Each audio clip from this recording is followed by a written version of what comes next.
भी अखलोर के बन जे भी कनिया तू दोसरा के घर के करे छही शादी तू कने भी अखलोर के बन जे भी कनिया तू दोसरा के घर के तोरा पतोरा टेंट लगई छौ आई तो कहिया बारात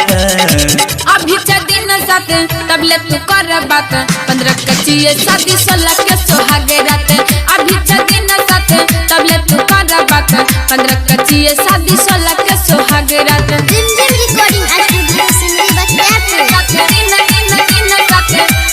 म्यूजिक बाय अभी दिन साथ तबले तू कर बात 15 कचिए शादी 16 के सोहागे रात अके करा से करबै के मीठी मीठी बतिया जोड़ले भी दोसर संगे प्रीतिया हे सोना एना नहीं बोल हाँ गे के करा से करबै के मीठी मीठी बतिया जोड़ले भी दोसर संगे प्रीतिया सब दुनिया हाथ करब रे हमें बाहा करब ससुर से या के नहिरा मूला कहा करब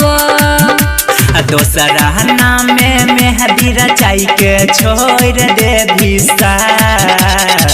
अभी दिन साथ तबले तू कर बात 15 कचिए शादी 16 के सोहागे रात अभी दिन साथ तबले तू कर बात 15 कचिए शादी 16 के सोहागे रात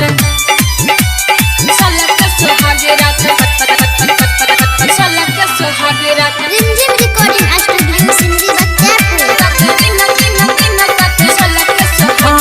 दिने दिने टेंशन जाय छै गे बढ़ल होही जे तो शादी मांग जैतो गे भरल रे बाबू टेंशन नहीं लेना हे गे दिने दिने टेंशन जाय छै गे बढ़ल होही जे तो शादी मांग जैतो गे भरल हमर चिंता हाँ करब छौरा तू छोहर दही रे राइटर कृष्णा समझाबे एकरा कुछ कही रे